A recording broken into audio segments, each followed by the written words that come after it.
Good evening, everyone. It is once again Ted the Speed Learner, and tonight what we're going to do is we're going to review the movie Grease, which also means that outside of one song, we're going to review all the songs in Grease as well. Okay? And we're going to review this from the Eugene perspective. Now, I don't know how many of you have ever watched the movie Grease. I'm sure a lot of you have if you're watching this video right now.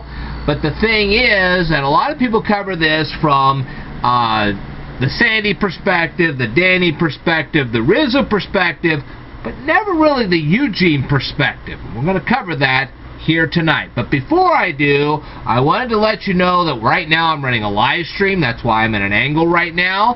And I have my notes right here on my laptop, which is right next to my camera. And I also wanted to let you know that I actually have 5 Kindle books. And if you want links to any of those Kindle books, you let me know, and I'll send you the links, okay? So, with that little brief advertising out of the way, because I have to sponsor myself, nobody else is sponsoring me at this point, I'm going to go ahead and do this, all right? I bet you're thinking to yourself, I wish people would advertise like Ted does. Just get it over quick and swift and be done. That's what I do. Okay.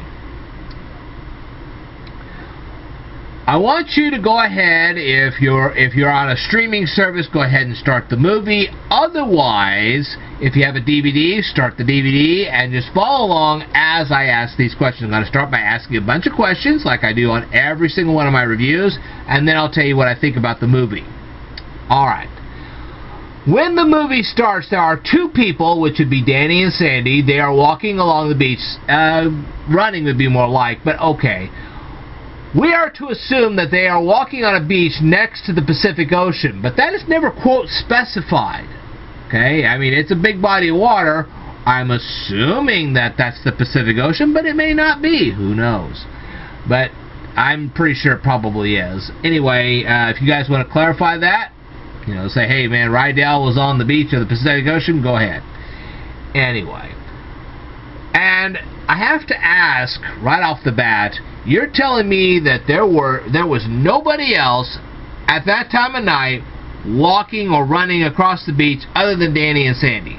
I find that very difficult to believe, even though this is, and they weren't very clear about this. I'm not sure whether this was 1957 going into 1958 or whether this is 1958 going into 1959. I don't know which. Okay? And it might affect the outcome of my review later on, but we'll get into that in just a second. Alright. Now, Sandy never actually specifies why she has to return to Australia. I know her parents are going to move away, but we don't know the parents' jobs. We know very little about what's going on with Sandy and her family. We just don't, okay? And you're going to try to tell me that ever since Sandy met Danny, that she never met any member of his family, none of his friends, nothing like that? This is a family-oriented person, and you're telling me she never met anybody in Danny's life, nobody at all? I find that very hard to believe. Maybe not impossible, but I find it difficult. Okay? Now, of course, the movie starts out with the song Grease, and for those of you who don't know, Grease was sung by Frankie Valli, but was actually written by Barry Gibb, who, right at this very moment, is not well, and we're not sure when he's going to pass away.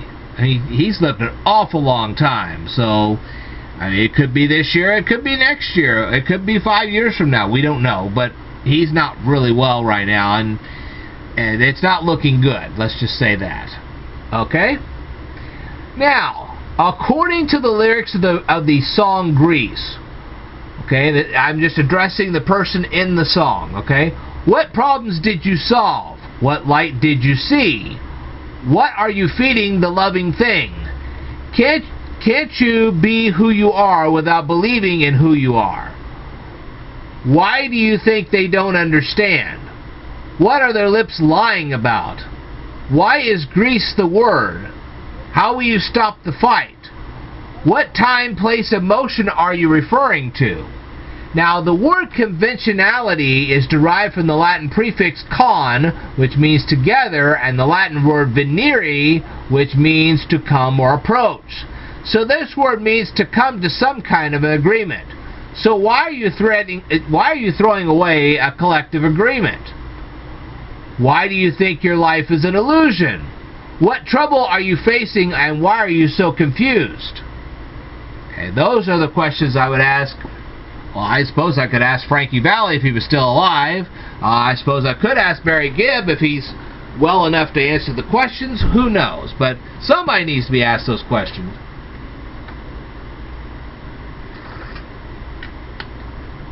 Okay, let's get back into the movie, shall we? What was in the homemade lunch? Rizzo's car is obviously malfunctioning, but she has the ability and the resources to pay someone to paint her car totally pink? Really? That's interesting. How does Rizzo's gang plan to rule the school? Why didn't Sandy's parents fill out all the forms? You notice that Sandy was in the admissions office and she had to fill out a bunch of forms. Why didn't her parents fill out those forms? That's a good question. Blanche doesn't know how to install a ribbon into a typewriter? Really? Why would any of the Thunderbirds smuggle a water pistol into the school? I'd like to know that. Danny and Sandy are in the same school building day after day, and up until the pep rally where they had the big bonfire, okay, up until that point they never once saw each other, and Sandy was never told by any one of those students who Danny really was. Not once. I find that very hard to believe. Maybe not impossible, but I find it hard to believe. Alright.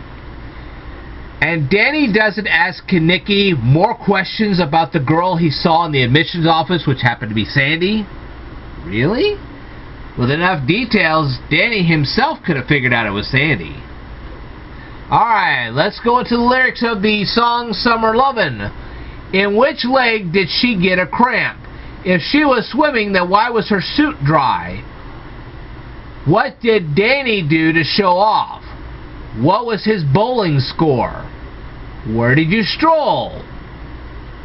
Interesting questions, huh? Alright, let's go back to the movie. How did Rizzo sneak a large wine bottle into Frenchie's house?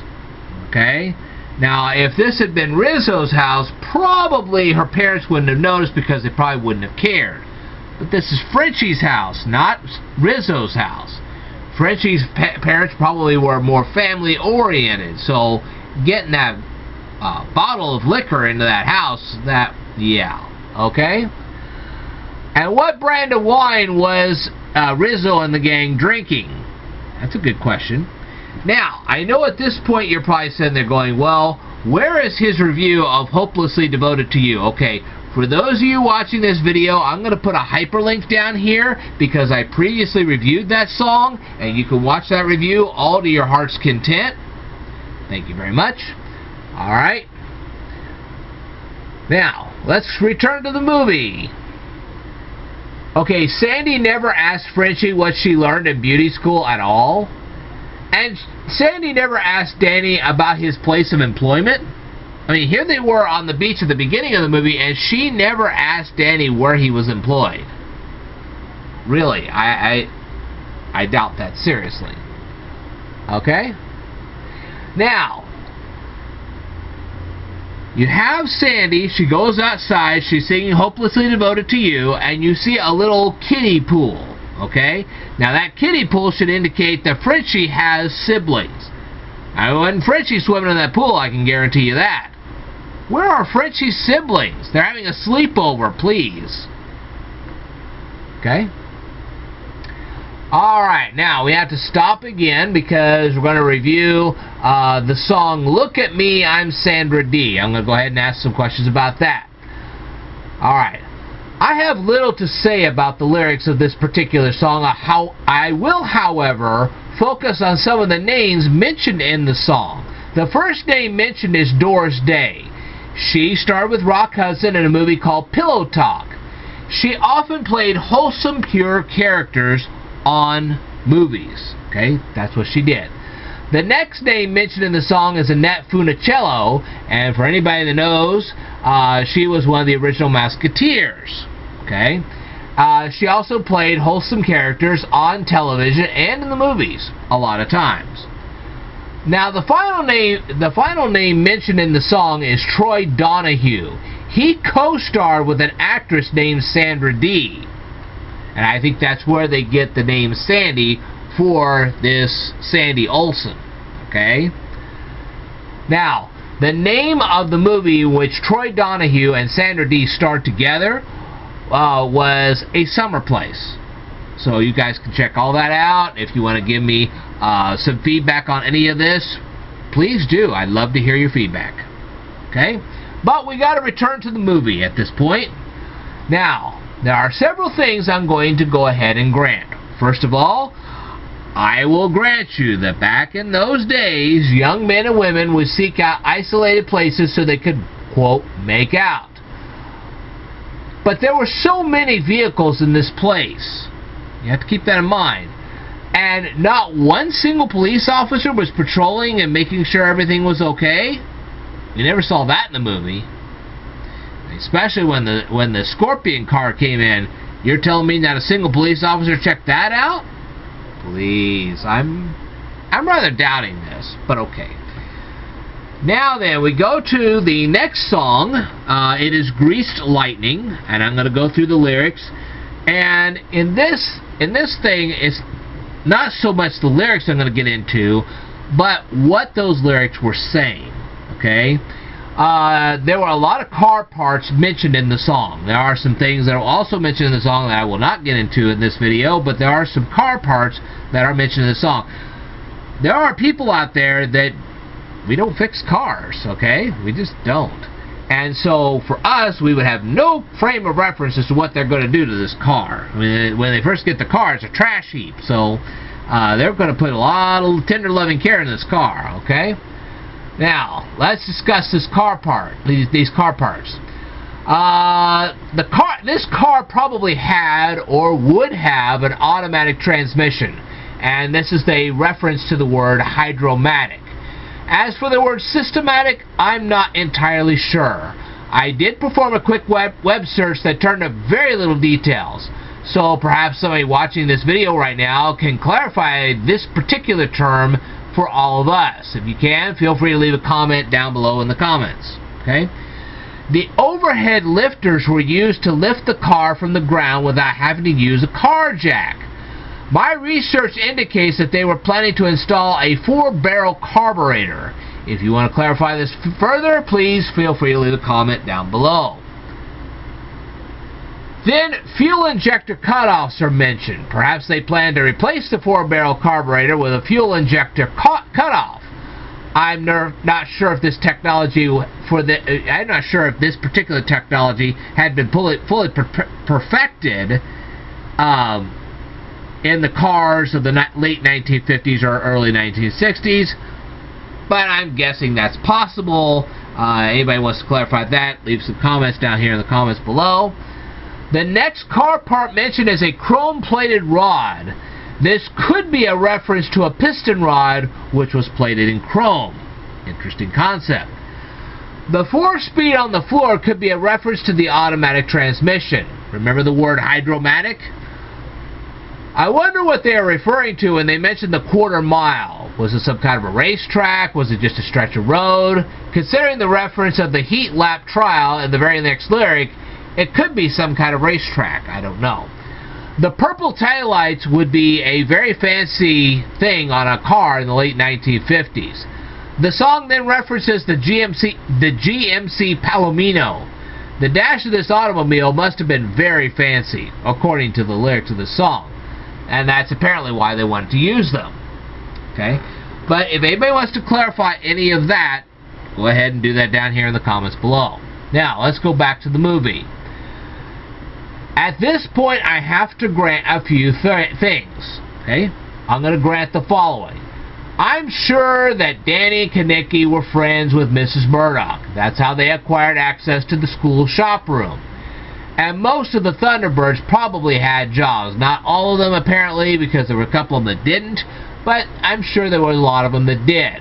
And yes, they would have used they would have used junkyard parts on the car. They couldn't afford brand new parts. There's no way they could do that. They just simply weren't rich enough for that. And I will also grant that they pooled their money together to make this car a proper car. Grant you that. Okay? And of course all the Thunderbirds knew how to fix a car. There's no reason for me to think that they didn't. Okay? But even granting all of this, do you think over the period of a school year they would be able to successfully put every single part on that car? I'm like, maybe not. I'm sure they could have put quite a few parts, but everything, I'm not so sure.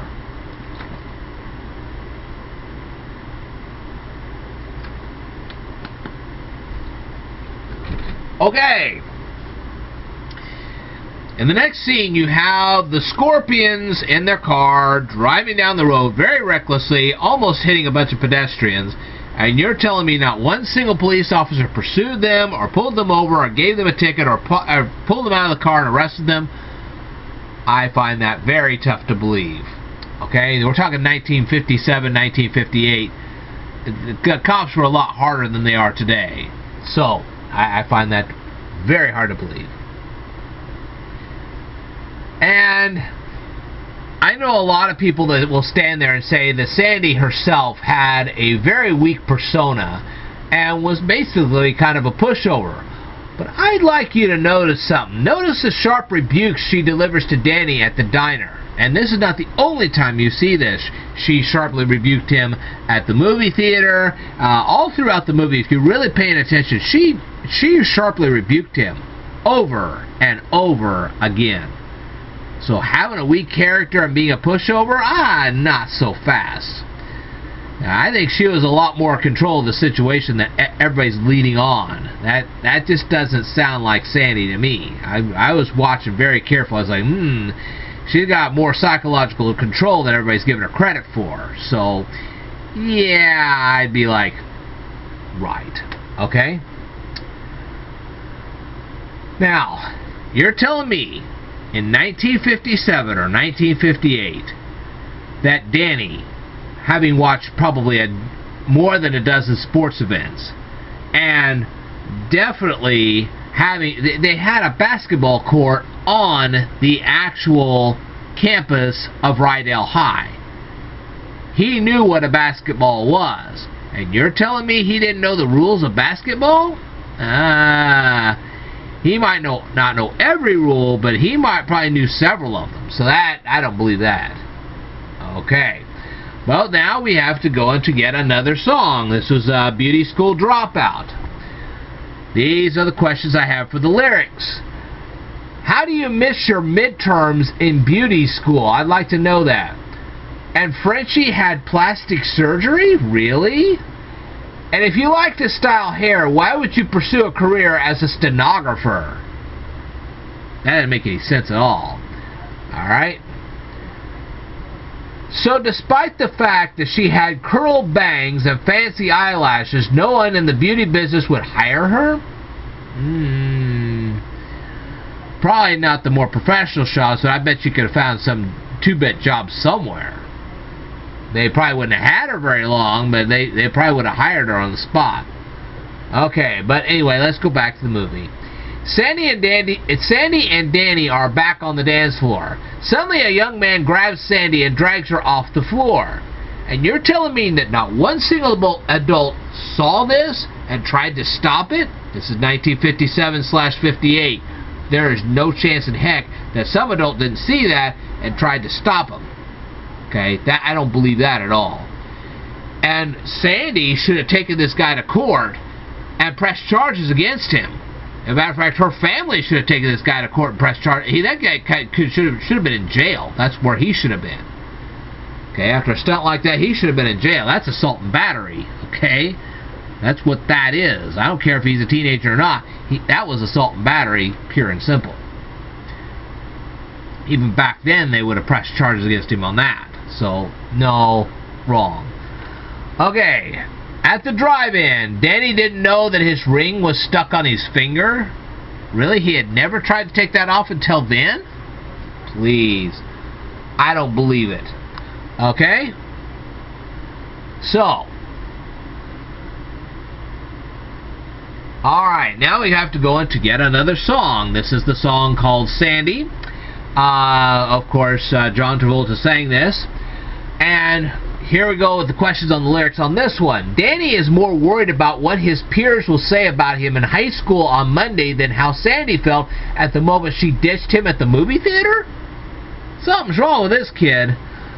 Can't Danny see that Sandy is feeling worse than he is? Yeah, she's pretty low on the totem pole at this point. Maybe Danny should sit at the drive-in a little longer and really think about what he just did. Maybe he should think about Sandy's feelings and not the opinions of his classmates. After all, he was going to graduate in just a short period of time. Maybe.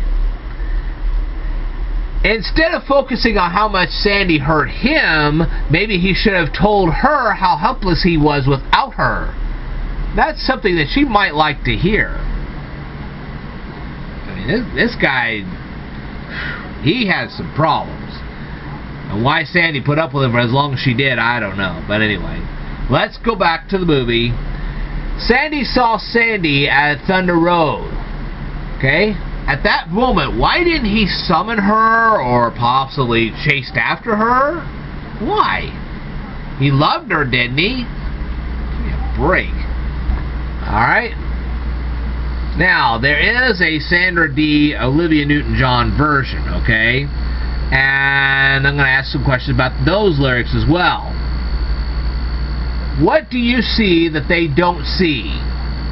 Why do you think that being scared and unsure makes you a poor man's Sandra Dee? Why do you have to start again? Why do you have to say goodbye to Sandra Dee? Okay, now we're going to return to the movie. It was the last day of school, and none of Sandy's classmates have seen Sandy. And if they did, why didn't they tell Danny about her transformation? Really? Okay. Let's go through the final two songs here. Now, I know you were sitting there going, well, there was a song that Rizzo sang. I kind of skipped over that, mainly because there really wasn't a lot of meat and potatoes to that particular song, and I just kind of like, there's not much for me to ask, so I'll just leave it alone. I'm sure you guys will probably want to talk about that. You can do that in the comments below. But let's go into the song, You're the One That I Want. I know this is a very famous song, too. Let's talk about the lyrics for a second. What does Sandy need a man for? Okay. I mean, you know, I know what a lot of people think she needs a man for, but what is Sandy's thoughts on this? I would love to know that. Why would Danny be too shy to convey his affection? What could Danny do to keep Sandy satisfied? From Sandy's perspective, we need to know what she's thinking, not what he's thinking. Okay? And now let's go into the song We Go Together. Okay? Let's ask the lyrics these questions. What are you one of a kind of? Where are your names signed? Why do you think you will always be like one? Why do you think you will be able to find romance at a high school dance? Some people go to a high school dance and find nothing. Okay? Why do you think you'll always be together? I mean, life happens. Let me tell you something. Right now, 3 of my former high school classmates have passed away. Think about that. So, always be together? Yeah, we'll see. Okay. Now, at the beginning of this video, I actually promised you that I would focus on the character Eugene, and there is a good reason for this. Okay? Obviously, Eugene was a nerd and most likely hung out at the Rydell City Library. Now, you say, well, he probably hung out at the school library, too. Well, that was when school was in session. What happened when school was not in session? He probably went to the city library. He probably read lots of books. That would be Eugene, okay? Now, why is this important? Well, here's why, okay?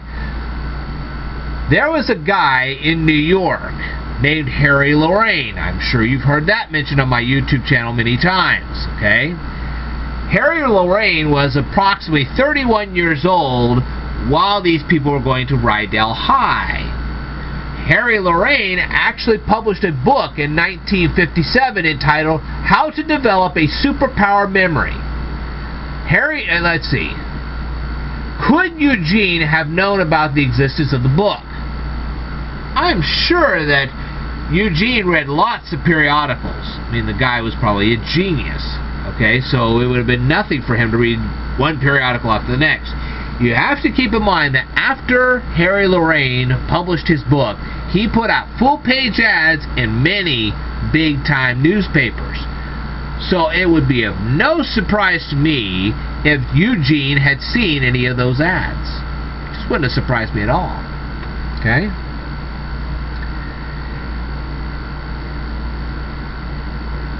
And if Eugene had actually saw those ads, he probably would have either checked out Harry Lorraine's book in the library or bought himself a copy. Who knows? He would have checked this out. There's no question about it.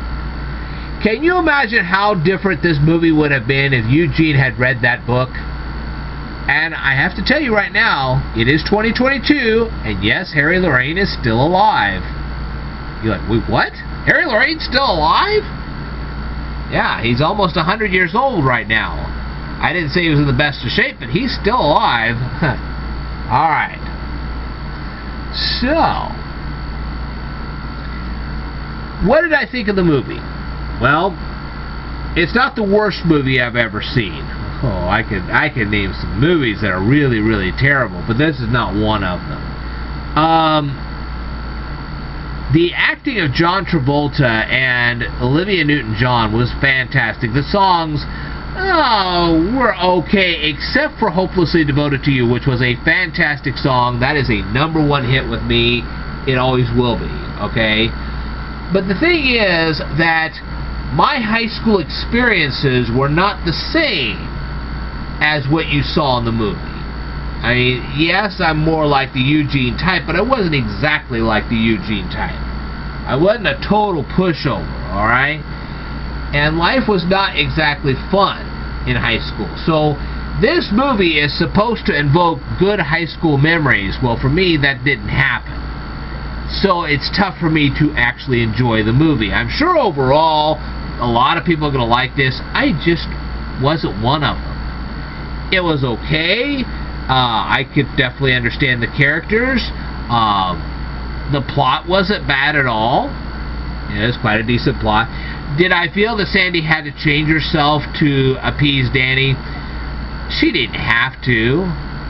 And I don't think, if you really look at the Sandy character a lot more carefully, maybe she really wanted to.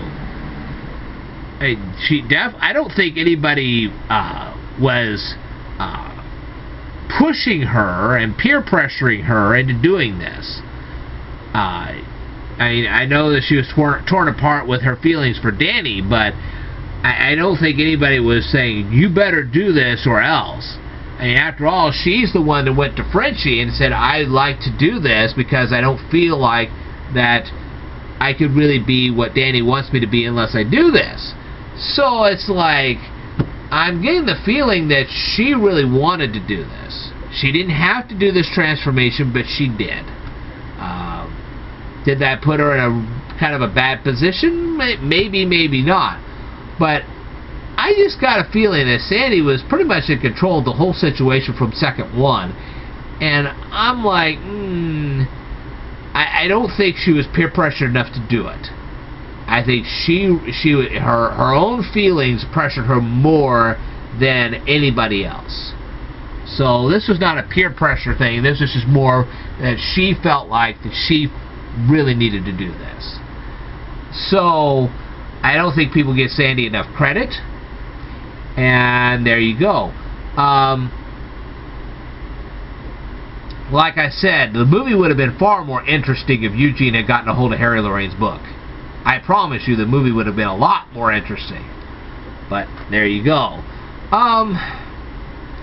I'll give the movie a B, mainly because for many people it's quite enjoyable. They can relate to a lot of the characters. I just didn't. And so And I really, I'll be clerical here and say that it wasn't the performers in this movie that was the fault of all this. It was the people who wrote the screenplay. They didn't make it relatable to literally everybody. And I was one of the people that just didn't relate that well to it. So I would put the blame more on the screenwriters than the people performing in the movie. The people performing in the movie did fine. They were doing very well. They actually did well with their characters, but the screenplay was just not something I was very interested in. So overall, I give the movie a B. I would definitely, if you're wanting to be nostalgic for high school, I would definitely check this out. If you just really didn't relate well to high school, maybe this is one you want to take a pass on. If you like the music, I hope you do. There you go. Okay, well, I want to thank you very much for watching this particular presentation and staying with me the whole time. I will tell you more in a future video, so I'd like for you to stay tuned.